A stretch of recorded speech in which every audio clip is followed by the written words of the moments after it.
जय गुरु जी संगत जी। शुक्राना गुरु जी।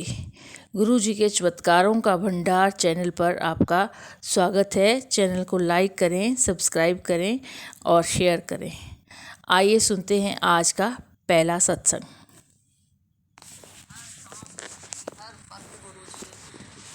शुक्राना, अनंत अनंत कोटि कोटि शुक्राना। आपकी बेटी की तरफ से लख लख बार शुक्राना। दिल से, आत्मा से अनंत अनंत शुक्राना। अपनी पल पल ब्लेसिंग्स देने के लिए, पल पल अपनी बेटी को ये बताने के लिए कि मैं हर पल तेरे साथ हूँ। तू तो मैं आपकी मूर्ख बेटी हूँ, ना समझ बेटी हूँ, झल्ली बेटी हूँ। हर वक्त कुछ ना कुछ गलतियाँ करती हूँ और फिर जो है फंस जाती हूँ। और फिर जो है मेरे भोले बाबा, मेरे गुरुपा, मेरे जो है गुरुपा मुझे हर मुसीबत से उबार लेते हैं, हर संकट मेरा दूर कर देते हैं। अभी ये सब बिल्कुल मेरा आज का ही सत्संग है। अभी गुरुजी तो मेरे से रोज कह रहे थे सत्संग शेयर नहीं करती, सत्संग शेयर नहीं करती। मैं कह रही मेरे पास कुछ, ये तो रोज के सत्संग है। आज कबूतर के रूप में दर्शन दे दिया, आज ये ओम दिखा जोत में, कुछ हो रहा, कुछ हुआ नहीं, तो मैं क्या सत्संग करूँ। आप जो ब्लेसिंग्स दे रहे हैं, आधी तो मुझे समझ नहीं आती, आधी जो है पता नहीं चलती। गुरुजी कहते हैं मैं तेरे कष्ट कटवा रहा हूँ, तेरे कवम कटवा रहा हूँ, लेकिन कुछ तो मुझे समझ आते हैं। वही जैसे मैं इतनी मूर्ख हूँ, मुझे कुछ समझ में भी नहीं आते, कुछ पता भी नहीं चलते। मैं अपने में ही खोई रहती हूँ, अपनी ही परेशानियों में घिरी रहती हूँ। तो आज गुरुजी महाराज ने सोचा कि आज गुरुजी का दिन है, बृहस्पतिवार। तो आज गुरुजी महाराज ने सोचा कि इसे मैं जो है ना शुक्राना करने की वजह दे देता हूँ और इसे अपना चमत्कार भी दिखा देता हूँ। तो अभी सुबह मेरी हस्बैंड से लड़ाई हो गई थी। तो वो तो एग्रेसिव हैं ही थोड़े, एक पल में तोला एक में माशा। और लेकिन मुझे भी कई बार गुस्सा आ जाता है उनकी गलत बात पे। तो फिर मैं भी ज़्यादा भड़क गई। तो फिर मैंने बस यही ठीक समझा कि मैंने कहा जो है बोलना ठीक नहीं है, बोलती रहूँगी तो झगड़ा बढ़ता रहेगा और ये जो है सुनेंगे नहीं। अभी ने गुस्सा चढ़ावा अपनी अपनी करते रहेंगे, बोले जाएंगे। तो मुझे ना मार्केट जाना था, क्योंकि अब भोले बाबा के दिन चल रहे हैं। तो सड़क पे, रोड पे बहुत भीड़ हो रही है। तो और जैसे जैसे शिवरात्रि नज़दीक आती जाएगी तो भीड़ होती जाएगी। मैंने सोचा कि मुझे मार्केट में थोड़ा सा काम था, मैंने कहा वो कर लेती हूँ। तो अब हस्बैंड से तो मेरे सुबह झगड़ा हो गया था, तो मैंने उनसे तो कहा नहीं। मैं सोचा बेटी ट्यूशन गई थी, मैंने कहा मैं अकेली चली जाती हूँ और थोड़ा सा काम है वो करके वापस आ जाऊँगी, फिर रास्ते रास्ते बंद हो जाए, फिर कोई प्रॉब्लम हो जाए जाने आने की। तो जाते वक्त तो मेरे को, मैं सब सामान रख के गई तो मुझे ध्यान था कि मैं फ़ोन पर्स में रख के ले गई हूँ। हाँ, मैं ऑटो से उतरी किराया दे के और शॉप से मैंने एक दो सामान लिए। तो मैंने जैसे ही फ़ोन निकालने लगी पेमेंट करने के लिए, मैंने कहा ऑनलाइन कर देती हूँ पेमेंट। और कभी मैं कैश डाल के लेके नहीं जाती, लेकिन आज मैं कैश, वो गुरुजी महाराज को पता था ये क्या करने वाली है। उन्होंने पहले से ही सारा सब कुछ, गुरुजी महाराज ही तो करते हैं, तो पहले से ही सब प्लानिंग कर रखी थी। वरना मैं कैश जो है डालती नहीं हूँ उतना, सब जो है पेटीएम वगैरह से आजकल तो डिजिटली सब हो जाता है पेमेंट। तो वहाँ जाके जैसे मैं फ़ोन निकालने लगी अपना, तो फ़ोन नहीं बैग में निकला। मैं परेशान हो गई। मैंने कहा भैया मेरा फ़ोन, मैंने कहा दुकान पे तो नहीं, मैंने कभी हाथ में ले रखा हो और ये रख दिया। तो वो कहने लगे कि अभी मैं आप ना नंबर बता दो, घंटी मार देता हूँ। तो फिर मैंने नंबर बताया, घंटी मारी तो कहीं नहीं मिला। तो कह रहा आप कहीं और गए हो तो वहाँ देख लिया। बस मैं उससे पहले एक शॉप पर और गई थी। तो फिर मैं जल्दी जल्दी वहाँ पर सामान अपना छोड़ के वहीं पर वापस गई। वहाँ जाके उन्होंने कहा कि आपने तो बस पूछा था, हमारे था ही नहीं जो आपको चाहिए था और आप एकदम वापस चली गई।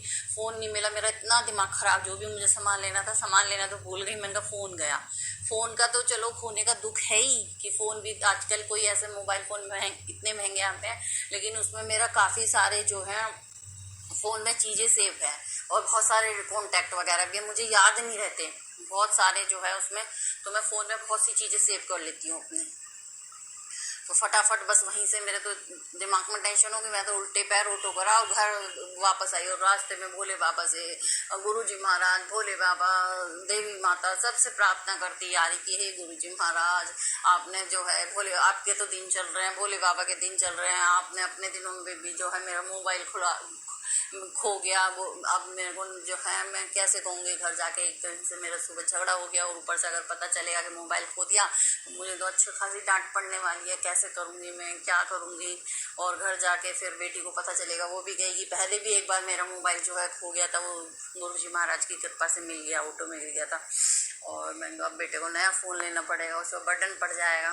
तो मैं बहुत परेशान घर वापस आई। मैंने कहा बोले बाबा मेरा जो है गुरु जी महाराज मेरा जो है फ़ोन घर पे ही, काश मेरा फ़ोन घर पे ही मिल जाए, रास्ते में ना गिराओ। ऐसी प्रार्थना करती करती घर वापस उल्टे पैर एकदम आ गई और आते ही जैसे मैंने कमरे में एंट्री करी तो मेरा फ़ोन वहीं पे मिल गया। शुक्राना गुरु जी, अनंत अनंत शुक्राना, कोटि कोटि शुक्राना मेरे को जो है ना अपनी ब्लेसिंग्स देने के लिए। अगर फ़ोन 1% मेरे बैग में होता तो आज तो गया ही था। तो हो सकता है गुरुजी महाराज ने यही लीला रची कि फ़ोन तू घर पे ही छोड़ के जा, तू आज पक्का खोएगी, क्योंकि मार्केट में आज भीड़ भी हो रही थी कांवड़ की वजह से। तो गुरुजी महाराज, गुरु पा अनंत अनंत कोटि कोटि शुक्राना, लख लख शुक्राना। अपनी इस बुद्धू सी बच्ची को इतना ब्लेस करते हैं आप, हर पल मेरे को जो है संभालते हैं, मेरा ध्यान रखते हैं। क्योंकि एक जगह मेरे बैग की ना जब मैंने पैसे दिए चैन भी खुली रह गई थी, तो मेरे को यही डाउट हो गया, मैंने कहा कहीं रास्ते में तो नहीं गया। तो अनंत अनंत कोटि कोटि शुक्राना गुरु जी महाराज। अब मैं अपने सत्संग को गुरु जी के मंत्र जाप ओम नमः शिवाय शिव जी सदा सहाय, ओम नमः शिवाय गुरु जी सदा सहाय, ओम नमः शिवाय शिव जी सदा सहाय, ओम नमः शिवाय गुरु जी सदा सहाय से विराम करते। गुरु जी शुक्राना, गुरु जी बहुत बहुत शुक्राना, अनंत अनंत कोटि कोटि लख लख बार शुक्राना। कितना शुक्राना करूँ गुरु जी, आपकी रहमतों का, आपकी ब्लेसिंग्स का, आपकी कृपा का। आपने जो भी मेरे लिए किया है, जितना शुक्राना करूँ उतना कम है। गुरुजी के रोज़ मैसेज आ रहे हैं, शुक्राना नहीं करती, शुक्राना नहीं करती। पहले मैंने काफ़ी बार शुक्राने किए थे, कुछ चैनल्स पे डाले भी थे, लेकिन एक बार दो बार अपलोड होने के बाद मेरा वीडियो अपलोड नहीं हुआ। और फिर मेरे को लगा भी इतने सारे डाल दिया अभी तो वो भी अपलोड नहीं हुए, तो बार बार मैं शुक्राना कर करके क्या होगा। तो मैं तो घर से निकलते मतलब मैंने अपने ड्राइंग रूम, किचन, पूजा घर, हर जगह गुरु जी का लगा रखा स्वरूप। क्योंकि मेरे पास मैंने कई सारे स्वरूप जो है कई सारे मैंने स्वरूप वो निकलवा लिए थे। तो गुरुजी ने बोला कि इन्हें ऐसे मत रख, इन्हें सबको जो है फ्रेम करा के हर कमरे में लगा दे। तो मैंने हर कमरे में गुरुजी का स्वरूप लगा दिया। निकलते घुसते जहाँ जहाँ किचन में खाना बनाते बनाते या जहाँ भी मैं बैठती हूँ तो गुरुजी मेरे सामने होते हैं। तो मैं निकलते घुसते उन्हें जो है मन मन में या ऐसे ही शुक्राना करती रहती हूँ। तो मैंने सोचा कि शुक्राना करने से ही तो मतलब है, अब मेरे वीडियो तो अपलोड नहीं हो रहे, तो मैं ऐसी ओरली गुरु जी को सामने मेरे हर वक्त रहते हैं, वो हर जगह रहते हैं, जहाँ भी मैं बैठती हूँ तो ऐसे ही शुक्राना बोल देती हूँ। लेकिन गुरु जी का मैसेज आ रहा कि जब तक तू शुक्राना नहीं करेगी तेरा काम कैसे आगे बढ़ेगा, तू मेरी बात नहीं सुनती। फिर दूसरा ये कि घर में हर वक्त कोई ना कोई रहता है, तो आवाज़ का भी कोई डिस्टर्बेंस बहुत ज़्यादा रहता है, तो उसकी वजह से मैं प्रॉपर आवाज़, सही आवाज़ में रिकॉर्ड नहीं कर पाती थी। चलो कोई नहीं, तो आज फिर मैंने सोचा फाइनली कि चलो मैं शुक्राना करती हूँ। और गुरुजी ने पहले भी नेगेटिविटी, ब्लैक मैजिक बहुत सारे मैसेज दिए थे। पहले तो मैं इन सब बातों को मानती नहीं थी, लेकिन गुरुजी बार बार बार बार मैसेज करके बहुत सारा सामान जो भी था, गुरुजी ने बहुत सफाई करवाई मेरे घर की, और बहुत सारी जो भी फालतू चीज़ें थी, गंदी चीज़ें थी, सब घर से बाहर निकलवा दी। वैसे भी गुरुजी महाराज जहाँ जाते हैं वहाँ गंदगी का तो कोई जगह ही नहीं है। उस सब के लिए बहुत बहुत शुक्राना, अनंत अनंत शुक्राना। मैं तो कह कह कर थक गई थी। पहले मेरे घर में मेरे साथ में जेठ भी रहते थे ऊपर, और वो मतलब बहुत हम लोगों को परेशान, डायरेक्टली भी इनडायरेक्टली भी, सारे फैमिली मेम्बर्स हमसे पता नहीं क्या उन्हें, मैं तो कभी कोई ऐसा सोचती नहीं थी उनके बारे में, लेकिन धीरे धीरे फिर वही पता नहीं उन्हें क्या प्रॉब्लम थी, निकलते घुसते आपस में जो भी होगा भाइयों का होगा, लेकिन मेरे से पता नहीं क्या निकलते घुसते कुछ ना कुछ जो है परेशान करते रहते थे हम, मुझे और मेरे बच्चों को सारे मिलके। तो मैं गुरुजी महाराज से यही प्रार्थना करती, गुरुजी महाराज इनको या तो सद्बुद्धि दो या फिर जो है सारे मेरे को शांति चाहिए। क्योंकि जब से भी मेरी शादी हुई है 25 साल हो गए, मेरे को इस घर में न शांति न सुख न कुछ भी। हस्बैंड को भी ऐसे ब्रेन वॉश कर देते हैं कि वो सही, मतलब बाहर से तो अच्छे अच्छे बनते हैं, लेकिन फिर वो चलते उन्हीं लोगों के कहने से हैं, मतलब मेरी कोई बात नहीं सुनते हैं। और जब से इनका काम भी खराब हुआ है, तो जब से ना कोई ढंग से कुछ काम काज करते ना कुछ, जैसे तैसे, अब तो खैर बेटा भी बड़ा हो गया, जैसे तैसे मैंने बस अपना पूरा जीवन में बस मेरे 2 ही बच्चे हैं, इन्हीं के लिए जी रही हूँ। और जैसे तैसे करके मैंने अपनी गृहस्थी बस अकेले, बस अपने कुछ मायके वालों की हेल्प से जैसे करके पटरी पर ले आई हूँ। अब तो बेटा बड़ा हो गया, गुरुजी महाराज ने उसे अच्छी जॉब ब्लेस कर दिया है, तो मेरे जो है धीरे धीरे जिंदगी पटरी पे आ रहे हैं। गुरुजी पहले मैं जॉब करती थी टीचिंग का, लेकिन बस बेटी छोटी थी, कोई हेल्प नहीं करता था, संभालता नहीं था, बीमार भी रहती है, तो उस वजह से छूट गई। तो गुरुजी महाराज कहते हैं तूने अपनी ज़िंदगी के सारे जितने भी गोल्डन ईयर्स थे सब तेरे इस घर में लग गए, तूने सब बिना स्वार्थ के सबकी सेवा किया, लेकिन बदले में तुझे किसी ने कभी कुछ नहीं दिया, सिर्फ ताने और ये सब, और सब तेरे लिए बुरा बोलते हैं। तू किसी पे विश्वास मत कर और ना ही किसी से कोई उम्मीद कर, सिर्फ अपने गुरु से उम्मीद कर। जो भी तेरे को परेशानी हो, कोई भी दुख तकलीफ हो, मेरे स्वरूप के आगे बैठ लिया कर, मैं साक्षात तेरे घर में हूँ। जब साक्षात सदाशिव ने तुझे अपनी शरण में लिया, अपनी बेटी का है, मैं हर पल हर सांस हर समय तेरा साथ दूंगा, कोई तेरा साथ दे या न दे, मैं हमेशा तेरा साथ दूंगा। तो तू हर बात मुझसे किया कर और किसी से तू कहे ही मत। तू लोग तेरे जो है मजाक बनाएंगे तुझे, और कोई कुछ हेल्प नहीं करेगा। तू किसी से भी कह के देख ले, तेरी हेल्प मुझे ही करनी है लास्ट में। तो गुरुजी मेरी बेटी को भी बोलते हैं कि उसे नेगेटिविटी है, उसको इसलिए बीमार है कि वो ये लोग नहीं चाहते कि मेरा घर परिवार हंसी खुशी बना रहे, इसलिए मेरे पति पर, मेरे बच्चों पर, मतलब प्रॉपर्टी के चक्कर में हमें जो है ब्लैक मैजिक करते हैं और भी बहुत सारी हरकतें करते रहते हैं। जबकि हम लोग तो इनके खिलाफ कभी कुछ एक्शन ज़्यादा करते ही नहीं, बहुत ज़्यादा जब हो जाता है तब उसे रोकने के लिए अब थोड़ा बहुत तो करेंगे ही, वरना जीना मुश्किल हो जाएगा। तो लेकिन गुरुजी महाराज जब से मेरे घर में कदम रखे हैं, गुरुजी महाराज की कृपा से धीरे धीरे एटलीस्ट अब वो सामने से तो नेगेटिव लोग जो है घर से चले गए हैं। तो एटलीस्ट अब हर वक्त तो नहीं, पहले तो निकलते घुसते हर वक्त टॉर्चर करते रहते थे, तो वो तो मेरे को थोड़ा सा सुकून मिला है। तो गुरुजी महाराज अपनी कृपा ऐसे ही बनाए रखना। बेटी है ठीक रहती है, पढ़ती है, फिर पता नहीं क्या हो जाता है, पता नहीं क्या एकदम से उसको हो जाता है, पढ़ते पढ़ते एक दो दिन पढ़ेगी, फिर वही सब अपना लड़ना झगड़ना मोबाइल में लगी रहेगी। वैसे तो प्यार वार करती है हमसे, चाय वगैरह भी बना देती है, केयर भी करती है, लेकिन फिर बस पता नहीं क्या एकदम से चिड़चिड़ी हो जाएगी, क्या मोबाइल की वजह से है, नेगेटिविटी की, आई कांट अंडरस्टैंड। तो वो जो है फिर वही लड़ाई झगड़ा शुरू कर देती है। बेटा बाहर रहता है, यहाँ रहता नहीं है, तो अकेली बेटी है, तो मेरा जी फिर बहुत दुखता है। मैं तो यही सोचती हूँ कि पढ़ लिख के इंडिपेंडेंट हो जाए, काबिल हो जाए, मेरी तरह से ना सफ़र करे। मैं अच्छी खासी MA BEd और कंप्यूटर का कोर्स भी किया हुआ है, तो जॉब भी करती थी। इतना सब होने के बावजूद भी मेरी लाइफ देखो क्या कहाँ से कहाँ पहुँच गई है। तो मैं सिर्फ यही चाहती हूँ, थोड़ा सा उसे इसलिए बार बार कहती हूँ कि इसे आगे जाके कोई सफ़र नहीं करना पड़े, कोई किसी का नहीं होता, तो ये इंडिपेंडेंट हो जाए और अपने पैरों पर खड़ी हो जाए। गुरुजी महाराज उसे ब्लेस करें। वैसे तो गुरुजी महाराज कहते हैं कि तू अपने बच्चों की इतनी चिंता ना किया कर, कभी अपनी भी चिंता कर लिया कर, हमेशा बस घर परिवार बच्चों में लगी रहती है और तुझे कोई भलाई नहीं देता। फिर भी गुरुजी महाराज अब क्या करूँ, जब कोई संभालने वाला नहीं है, तो घर परिवार जब अब बच्चे हैं, आप समझ सकते हैं कि एक माँ का दिल क्या होता है। मैं तो हमेशा अपने बच्चों का यही सोचती हूँ कि और कोई तो इन्हें खुशी नहीं है कि चाहता नहीं आगे बढ़ें, तरक्की करें, तो कम से कम ये एटलीस्ट अपने पैरों पे तो खड़े हो जाएं। अब दिन मेरा शरीर भी जवाब दे देता है, पता नहीं क्या एक नेगेटिविटी सी, कुछ काम करने का, एक दो दिन काम करूँगी फिर पता नहीं क्या होता है, ना काम करने का मन करता, ना कुछ उदासी सी छाई रहती है जीवन में। तो गुरुजी महाराज मेरे को ब्लेस करते हैं, और जैसे ही मेरे को थोड़ा सा नेगेटिविटी आती है, बार बार मैसेज दे के मेरे को पॉजिटिव करते हैं, और फिर मैं अपना दोबारा से जो है उठने की, अपना काम करने की कोशिश करती हूँ। तो गुरुजी महाराज बार बार मेरे को ब्लेस करते हैं, बार बार सत्संग सुनवाते हैं, और शिव चालीसा पढ़ने को बोल रखा है, हनुमान चालीसा पढ़ने को बोल रखा है, जपजी साहिब का। और गुरुजी महाराज मैं आपसे अरदास करती हूँ, आपने मेरे से अमृतवेला दोबारा से शुरू करवाया, तो गुरुजी महाराज मेरा हाथ पकड़ के, अमृतवेला बार बार मेरा छूट जाता है, तो उसे आप मेरे पे इतनी कृपा करो, मेरी नेगेटिविटी को हटाओ कि मैं अपना अमृतवेला जो है संभाल सकूँ। शुक्राना गुरुजी, अनंत अनंत कोटि कोटि शुक्राना गुरुजी। पता नहीं आप मुझे कितने कष्टों से बचा रहे हैं, मुझे तो ये भी नहीं पता कितने कितने मेरे खिलाफ, जो कि गुरुजी कहते हैं कि तेरे खिलाफ जो है साजिश कर रहे हैं, ये कर रहे हैं, वो कर रहे हैं, और मैं तू तो वो बातें सुन भी नहीं सकती जो मैंने इन लोगों की बातें सुनी है, जो तेरी ज़िंदगी को नरक बनाने के लिए ये लोग बातें आपस में बातें करते थे, इसीलिए मैंने इन्हें तेरे जीवन से दूर किया। तो शुक्राना गुरुजी महाराज, बहुत बहुत अनंत अनंत शुक्राना। आप नहीं सुनोगे तो गुरुजी महाराज कौन सुनेगा।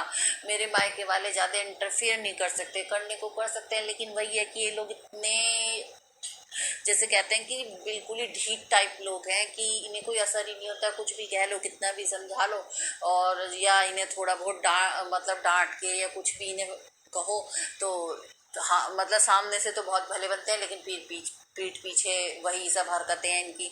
अब दूसरा कोई भी कहेगा, एक बार दो बार कहेगा, लेकिन हर वक्त तो मेरे साथ नहीं रह सकता ना, और हर वक्त यहाँ पे मेरे पे निगाह नहीं रख सकता। बाकी लोगों को अपना घर का गृहस्थी का तो वो सब मेरे घर वाले या जो भी मेरे वेल विशर है वो सब यही समझाते हैं कि तू इन सब की तरफ ध्यान ही मत दे। अब तो खैर वो मेरी लाइफ से चले गए हैं, सामने से तो नहीं है, पीठ पीछे अब हस्बैंड से जो भी करते हैं करते रहे।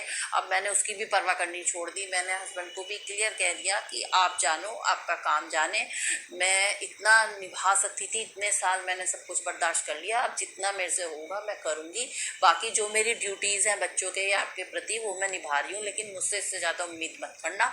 और अगर आप इन लोगों के कहने से अपना कुछ भी बिगाड़ते हो, कुछ भी करते हो, वो आप फेस करोगे। मेरे को कुछ मतलब नहीं है, मैं जितना काम करती हूँ, बाकी मैं कुछ ऐसा ना ही कोई नुकसान करती हूँ, ना कुछ किसी को परेशान करती हूँ। अगर कुछ भी गलत होता है तो आप अपने और अपने बच्चों के साथ करोगे, तो इसलिए अब जो है अब आप सोच लो। मैंने तो इंटरफेयर करना ही गुरुजी महाराज बंद कर दिया। हस्बैंड वैसे तो बहुत अच्छे हैं, बहुत शरीफ भी हैं, घर का कामकाज भी कर देते हैं, अगर मैं चुप रहूँगी तो सब कुछ करते हैं। लेकिन जैसे ही मैं उन्हें किसी सही बात के लिए भी बोलती हूँ, पता नहीं क्या, या कुछ उनके घर वालों की किसी भी हरकत के लिए बोलती हूँ, पता नहीं क्या एकदम से चिल्लाना शुरू कर देते हैं। पता नहीं उन्हें क्या ऐसा ब्रेन वॉश किया, क्या कंट्रोल किया कि उन्हें सही गलत दिखाई ही नहीं देता। कहते भी रहेंगे लेकिन फिर वही चिल्लाना, वो करना, गुस्सा करना, शोर मचाना। तो अब धीरे धीरे धीरे करके गुरुजी महाराज कहते हैं कि जब भी ये तेरे ऊपर गुस्सा किया करे, तू ना बोलना बंद कर दिया कर और मेरा मंत्र जाप किया कर और उससे बात करना बंद कर दिया कर।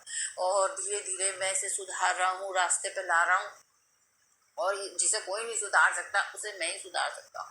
तो गुरुजी महाराज कहते हैं कि मैं तुझे कोठी बंगला सब कुछ दूंगा, लेकिन मैं गुरुजी महाराज से यही अरदास कर सकती हूँ। गुरुजी महाराज है, होने को घर में प्रॉपर्टी है, सब कुछ है, लेकिन मेरे को तो उस किसी भी इनकी एक भी चीज़ का, 1 रुपये का भी सुख नहीं है। तो उस सब का होने का मेरे को क्या फ़ायदा। और फिर सब चीज़ें चलो ब्लेस भी कर रहे हो आप, लेकिन जब मेरा जो है हस्बैंड ही जो है मेरे से दूर, मतलब ठीक से 1 मिनट में बिल्कुल ऐसे हो जाएंगे कि बहुत अच्छे, और 1 मिनट में ऐसे एकदम, 1 मिनट में साधु, और 1 मिनट में जो है क्या कहना चाहिए शैतान, 1 मिनट में इतना लड़ना झगड़ना शोर मचाना शुरू कर देंगे, तो उस चीज़ का क्या फ़ायदा बताओ। जब मेरी हर वक्त जो है इस तरह से मैं टॉर्चर होती रहूँ, तो मैं गुरु जी महाराज से यही प्रार्थना करती हूँ कि भाई ठीक है, मटेरियलिस्टिक चीज़ें बहुत ज़रूरी है, बच्चों के लिए भी आगे वो पढ़ेंगे लिखेंगे, शादियाँ होंगी, सब काम बिना पैसे के तो संगत जी आजकल कुछ होता नहीं है। तो कि वो गुरु जी महाराज सबसे पहले तो आप मेरे और मेरे हस्बैंड के माइंड को पीस दो। हमारा रिश्ता, अगर आप चाहते हो कि मैं इस रिश्ते में रहूं, अब मैं ये नरक नहीं भोग सकती, तो आप पहले ही सबसे पहले इनके जो है बुद्धि, जो भी ब्रेन वॉश किया हुआ है या जो भी बुद्धि बांध रखी है, पहले आप उसे ठीक करो, तभी ये मटेरियलिस्टिक चीज़ें जो है ये सब बाद में आती हैं। ये जो भी आप मेरे को ब्लेस कर रहे हैं ठीक है, सब चीज़ें जरूरी है, लेकिन सबसे पहले तो जब हम 3 जने हैं, मैं, मेरे हस्बैंड और बेटी, जब हमारा आपस में ही एक अच्छा कनेक्शन नहीं है, अच्छा रिलेशनशिप नहीं होगा, तो फिर हम क्या किसी चीज़ को भोग पाएंगे। तो गुरु जी महाराज कहते हैं कि मैंने तेरे पति को ब्लेस कर दिया, अब तेरा उसका जीवन भर का साथ दिया। तो गुरु जी महाराज अनंत अनंत कोटि कोटि शुक्राना अपनी ब्लेसिंग्स देने के लिए, अनंत अनंत कोटि कोटि शुक्राना। महाराज अपनी बेटी पर उसी तरह से हाथ बनाए रखना। तोड़ने को तो एक कोई भी रिश्ता एक मिनट में टूट जाता है, लेकिन जोड़ने में बहुत सालों मैंने दिए हैं इसके लिए। अब बच्चे भी बड़े हो गए हैं तो अच्छा भी नहीं लगता। तो गुरु जी महाराज सबके घर परिवार पर ब्लेस करें, नेगेटिविटी सब लोगों को नेगेटिव लोगों से दूर करें, सबकी फैमिली को, हेल्थ को, कैरियर, सबके बच्चों को ब्लेस करें, सभी बच्चे खूब अच्छे से पढ़े लिखे, सबका परिवार सुखी परिवार की तरह से रहे। सभी संगत जी और जो भी मेरा ये सत्संग शेयर करें, उनके घर परिवार पर भी अपनी अनंत अनंत कोटि कोटि ब्लेसिंग्स बनाए रखें। जय गुरु जी, शुक्राना गुरु जी। अब मैं अपने इस सत्संग को, काफ़ी लंबा हो गया है, विराम करती हूँ गुरु जी के इस मंत्र जाप से। ओम नमः शिवाय, शिव जी सदा सहाय। ओम नमः शिवाय, गुरु जी सदा सहाय। ओम नमः शिवाय, शिव जी सदा सहाय। ओम नमः शिवाय, गुरु जी सदा सहाय। जय गुरु जी, शुक्राना गुरु जी। जय गुरु जी, शुक्राना गुरु जी। तो संगत जी, ये था आज का सत्संग। अगर आपका भी कोई प्यारा सा शुक्राना सत्संग हो तो गुरु जी के चमत्कारों का भंडार चैनल पर आप भेज सकते हैं। हमारा व्हाट्सएप नंबर 8920635984 है। आप अपना सत्संग बोल कर या लिख कर भेज सकते हैं। लिख कर भेज रहे हैं तो भाषा एकदम, लिखावट एकदम स्पष्ट होनी चाहिए। अगर बोल कर भेज रहे हैं तो आवाज़ ऊंची और क्लियर होनी चाहिए। तो गुरु जी के आदेशानुसार आपके सत्संग टाइम पर आ जाएंगे। आपका दिन मंगलमय हो, इसी कामना के साथ जय गुरु जी।